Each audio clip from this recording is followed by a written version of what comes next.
everyone, my name is Vina, aka Miss WOCReader, and welcome back to my channel. We are in a heat wave and I am not loving it. I feel like I am melting because unfortunately I don't have central air, so I don't have an AC in every room. I do have an AC in this room, but my AC is so loud I had to turn it down to fan to be able to film this video. So you are probably going to hear a little bit of noise. Can't help it. It is hot. June was another month. Not a bad month until towards the end when it felt like everything started like really breaking down at once. Like, you know, when some of your appliances and stuff are going and you try to ignore it to extend the life of it and then it slowly gets worse. That is my laptop right now, as well as my refrigerator. I have to go refrigerator shopping this weekend. Luckily it's not my main refrigerator, but still, we have so much food in the freezer that I am praying that the freezer part still works, because that's the main part that's working right now. But it's like the Arctic in that thing. I'm praying that that still works for the next few days until I can get out to the store and get a new fridge. So that's my little life update.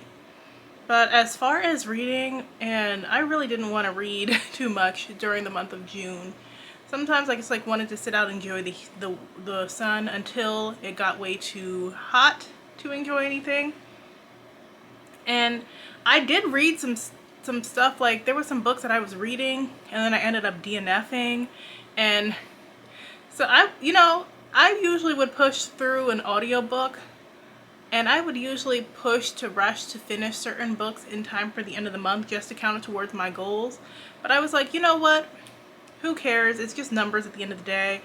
I will DNF that book. I will push that book into July. It is what it is. So let me just get the kid lit out of the way. I don't usually count the picture books.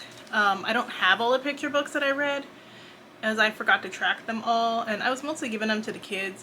But I did want to mention some chapter books that I read, because it is so important to have chapter books right now to help kids progress with reading, because once you're done with the picture books, you're not necessarily ready to jump into the larger middle grade books.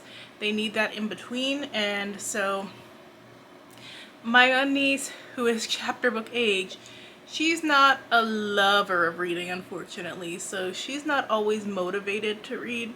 So the key is finding books that will excite her, and I think I found one that is sure to excite her. This is Venus Washington and the Lasagna Drama. This is by Maisha Oso. Follow her on Instagram. She's great.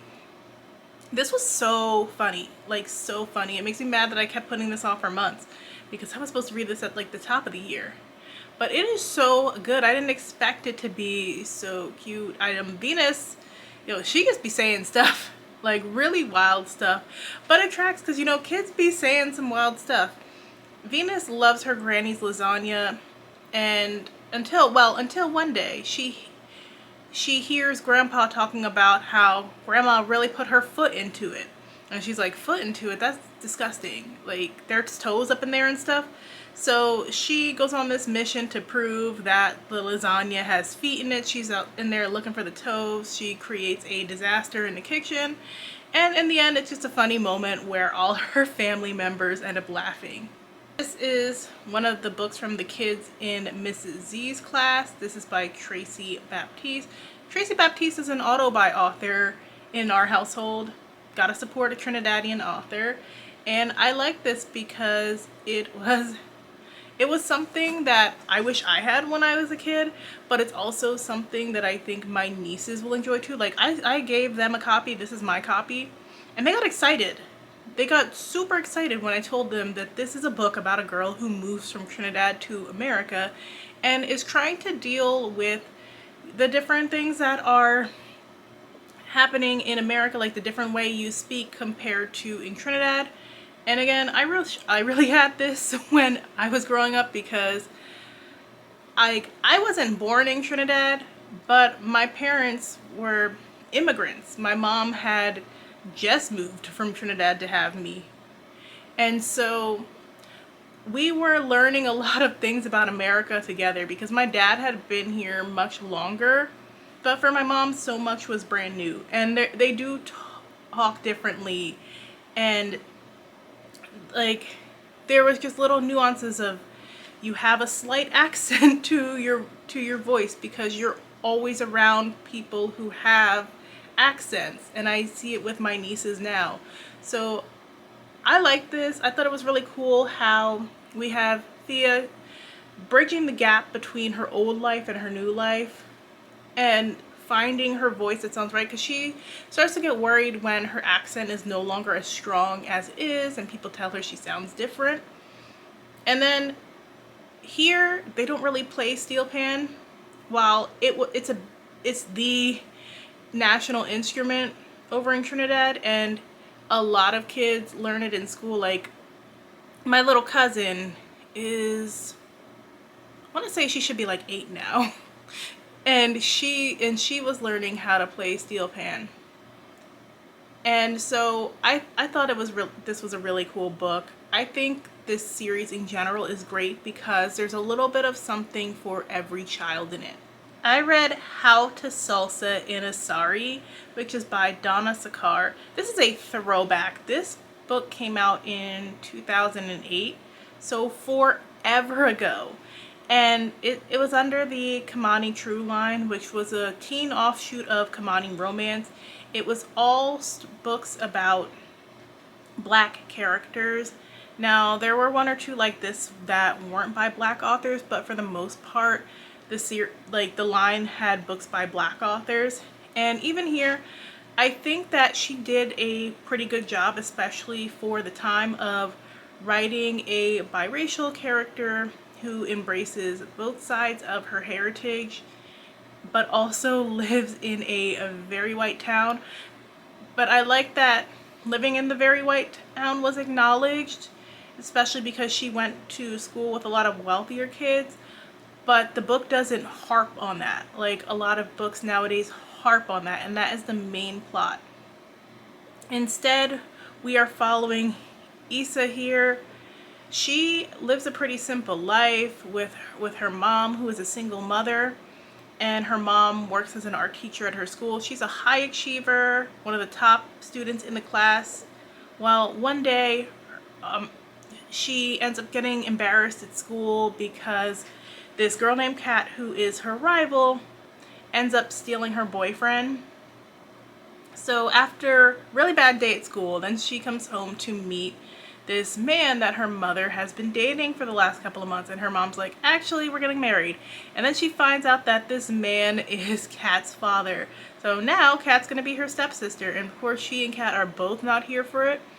And after all the stuff that Kat has done to her, Issa just wants revenge. So she comes up with this plan to become the most popular girl in their class so that she can win the Snow Queen title and embarrass Kat and get her ex-boyfriend back.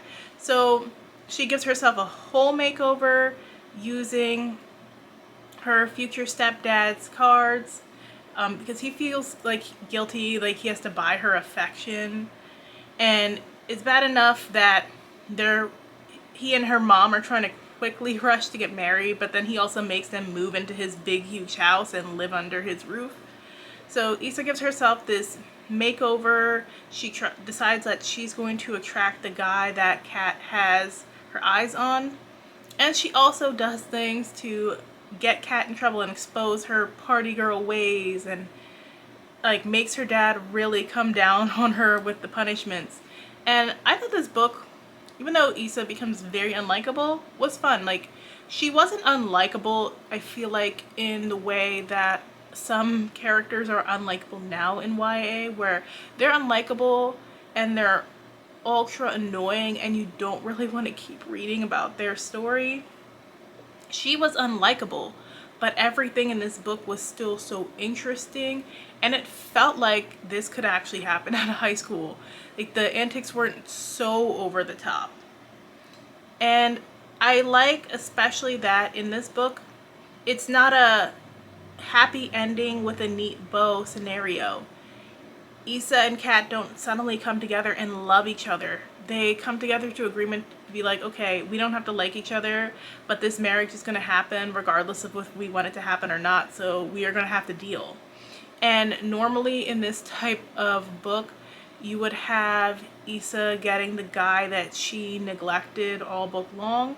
That also didn't happen here, which was very refreshing.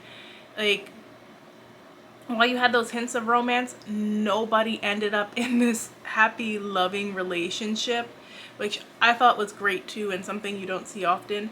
But I especially just loved the voiciness of this. It made me really, again, miss the voicey YA books that were so prevalent in the 2000s, but since the 2010s they started dwindling down, and I feel like now a lot of YA, especially on the contemporary end, doesn't have distinct character voices. And this wasn't even in first person, which shows that you don't need to write in first person to make the character somebody worth connecting to. One More Shot by Anise Starr. This one had been sitting on my Kindle for a couple of years now, so I was like, you know what? I want to read a black romance. Let me go ahead and read this and stop playing games. And I'm glad that I read it because I really enjoyed it. So this is by a UK author. It is set over in the UK, and let's say it's the third book in a series, but it's one of those situations where it's a standalone series. You don't have to read it in order. And so if you don't necessarily want to read the other ones first, you can just hop right into this. You won't be lost. There is a couple from previous books that's in here, but you don't really have to know anything about their story to enjoy it because they're not the main focus anyway. So in this book, we're following Elliot and Dane. Now, Elliot and Dane hit it off at a club. They go back home. They want to get it on and have a one-night stand. It seems like things are popping off, and then they're not. So Elliot has this issue where no man can ever make her orgasm. She has to constantly just do it herself, but she's so used to men not understanding and giving her grief that she's just started to fake it.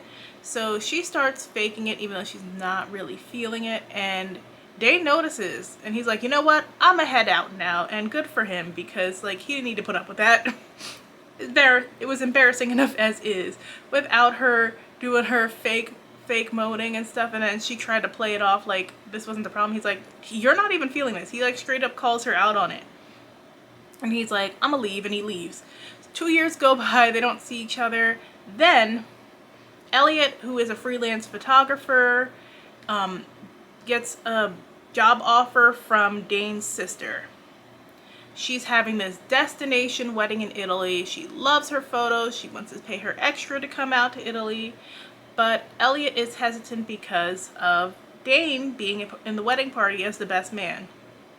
So Dane, he pulls up on Elliot, and he's just like, okay, let's smooth this over because I really need you to be the photographer for my sister's wedding. I love my sister. She deserves all the best. So I gotta make this happen. They get to talking about what went on with them 2 years ago. And Elliot admits to him, you know, she can't have an orgasm unless it's one that she's initiating herself. And Dane's like, oh, bet I will make that my mission then to give you an orgasm. And he's like, the worst that can happen is that you enjoy yourself and have a good time. So they start hanging out and connecting. Start, like, even though this is his ultimate goal at the end, he's just being a really good friend to her, doing stuff for her, chilling with her. And Elliot, she is the eldest daughter in her family, and her family, oh my gosh, they put a lot of grief on her, which I felt like was very realistic, especially for a Caribbean family, because their family is from, the grandmother was from Grenada, and so Elliot's mom was a deadbeat mom. She would turn her back on them kids in a heartbeat to go be up under a man. And I feel like a lot of us know at least one mom like that. So her grandmother had to step in after the umpteenth time, was just like, nope, you're not taking these kids back and forth anymore. They're gonna stay with me. Again, I feel like we know at least one Caribbean mom who is like that. My grandmother had to do the same thing when it came to some of her grandkids. She had to step in and be like, okay, we're not doing this. Like, the kids are staying with me. So Elliot and her brother grew up with her grandmother and grandfather, while Elliot's younger sister grew up with her dad and his family. So Elliot doesn't have the best relationship with her family outside of her grandmother. Her grandfather passed away a few years ago, so it's just her grandmother living on her own. Her sister pops in and out, especially when she needs a little money. Her mom pops in and out, especially when she needs money. And then her brother just can't be bothered with it. So a lot of stuff when it comes to dealing with her aging grandmother falls entirely on Elliot. And it is very stressful, especially when she's trying to have her career, when everybody's like, oh, so you freelance work? That means you got the time to run Gran here, there, and everywhere. So she really needs to learn to put her foot down and have them respect her boundaries, and Dane helps her do that. And I thought they had great chemistry. Even though it started off hot and heavy, it was a good slow burn without feeling like nothing was really moving along and progressing. And overall, I really enjoyed this a lot more than I thought I would. And it is a good thing that I enjoyed that one, because I decided to dive back into Witch Queen Rising.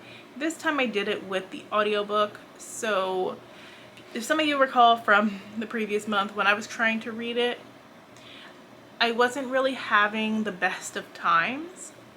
Like, some of the world building was okay, but it just felt like nothing was really happening. And there were a lot of characters, like a lot of characters.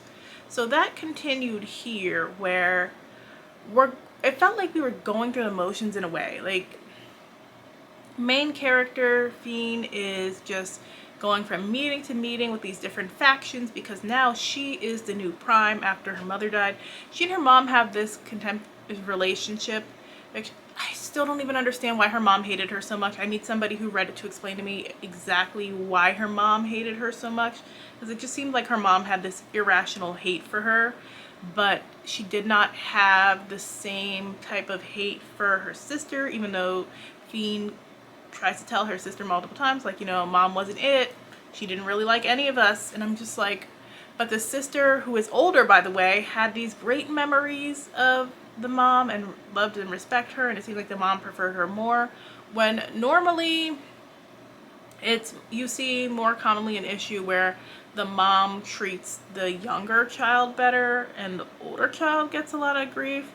Like, she tried to do something different here and have like the adultified younger daughter. But again, I didn't understand like why the mom hated her so much. Anyway, she has a lot of trauma too with her ex-boyfriend, who I do think she had a lot of chemistry with him. I do think that she and Remy had like good chemistry together. Their story was tragic, but I feel like it was the best written plot point in the book. So I was kind of upset when he basically disappears for the second half of the book, in favor of, okay, so the plot was finally progressing where they're trying to defeat the Vampire King, but at the same time it didn't really feel like too much was happening. There was this racially ambiguous love interest in the mix who, it didn't even make any sense. I guess he's going to take a bigger part in book 2, but I just didn't understand why we were wasting time on him when we had so much going on with these different groups, and there's literally a blight killing magical beings all around New Orleans. I don't feel like New Orleans was done well here. It felt more like New York City. And I say it felt more like New York City because, like, New Orleans, I haven't been there, but I have people in my life who have been there, and more than once. And New Orleans is not like a beautiful city. It's an older city. It's a very grungy, humid city. Like, and none of that was really captured here well. Like, yes, it was hot, but she made it seem like, oh my gosh, it's this fashion city. It is not. And for as much as she baked, I was expecting her to be baking some Southern staples. That didn't happen. Oh, I was just like, where is the food and the community that I expect from New York City? Granted, everybody hates Fiend, so she doesn't have many people around her. But then, like, when her people who are finally in her corner come around, it's like her Dominican best friend.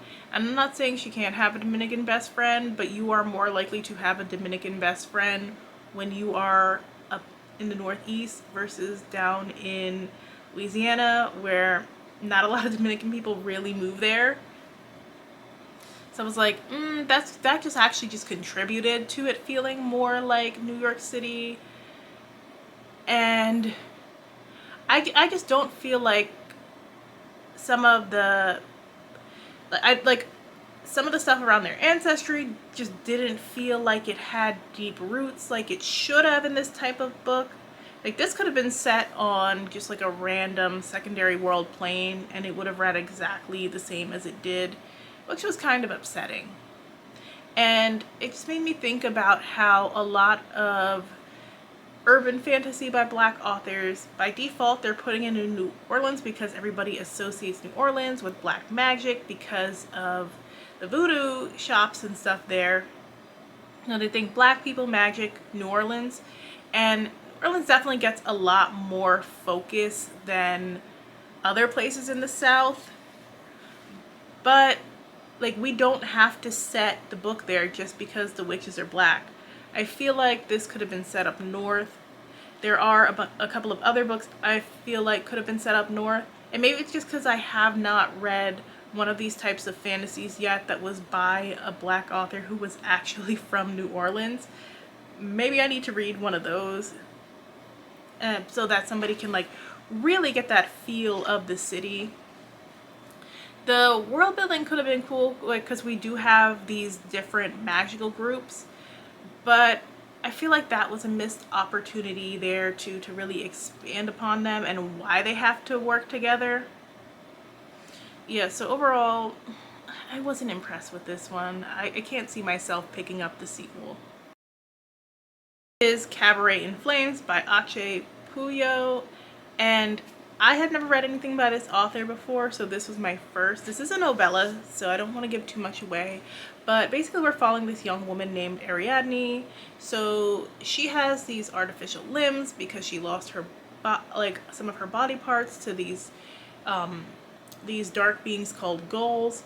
This man took her in from childhood and basically groomed her, and he became her mentor, and so he's disappeared and just left her on her own.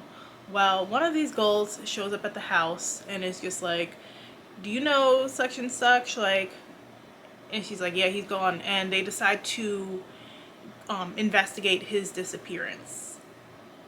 So this was just really one of those weird books that you aren't quite sure what to make out of it, but you can't stop reading. So that is everything that I finished during the month of June. Let me know how your June reading was. Like, did you read a lot or did you end up falling off a bit? For me, especially the last week of June, just because like the heat wave and stuff, I was done. I knew I was not going to finish anything else. But that just means that for the first week of July, I'm definitely going to be finishing a lot of books at once. So if you like this video, make sure and hit that like button. Thanks so much for watching. I will see you guys in the next one. Bye!